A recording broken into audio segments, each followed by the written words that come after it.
And now let's tell you what else is making news across South Asia.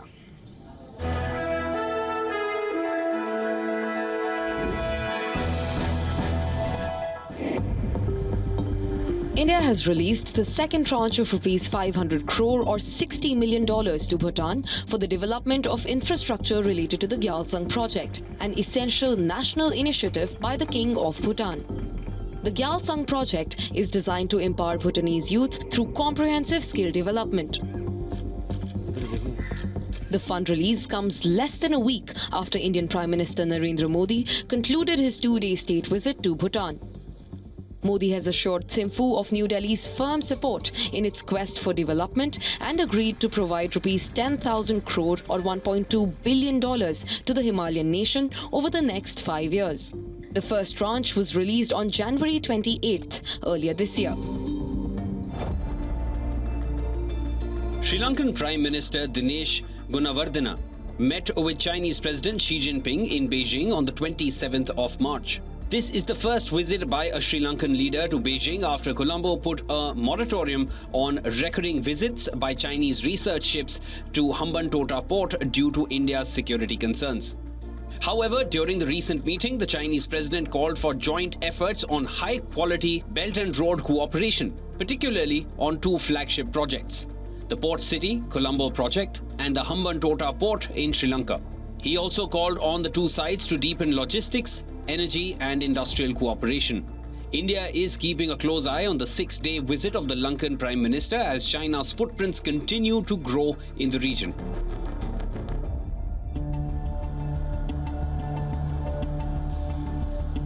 At home, the Lankan cabinet has approved an increase in the minimum wage by 40%. The revision of the minimum wage from 12,500 Sri Lankan rupees or $42 to 17,500 Sri Lankan rupees or $58 was approved by the cabinet to support people living in poverty.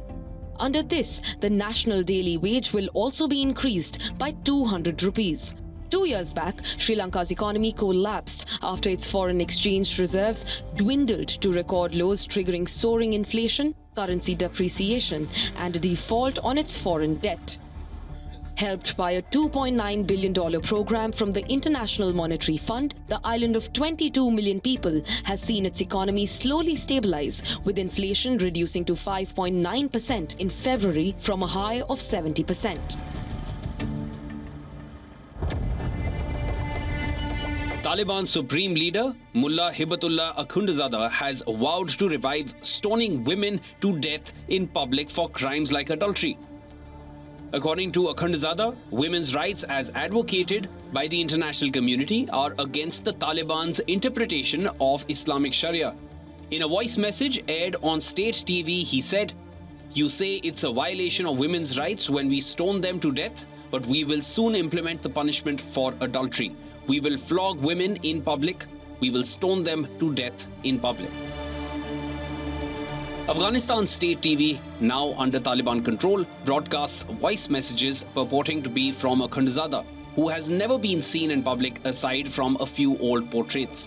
He is believed to be based in southern Kandahar, the long-standing stronghold of the Taliban.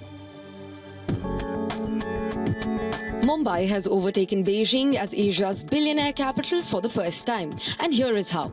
There are now more billionaires in Mumbai's 603 square kilometre than there are in Beijing's over 16,000 square kilometre. With 92 billionaires, the maximum city now ranks third globally after New York with 119 billionaires, followed by London with 97. Beijing hosts 91 billionaires. Mumbai has managed to overtake China's political and cultural capital because of the 26 new billionaires it has added in a year. Beijing, in the same period, has seen 18 erstwhile billionaires drop out of the list on a net basis.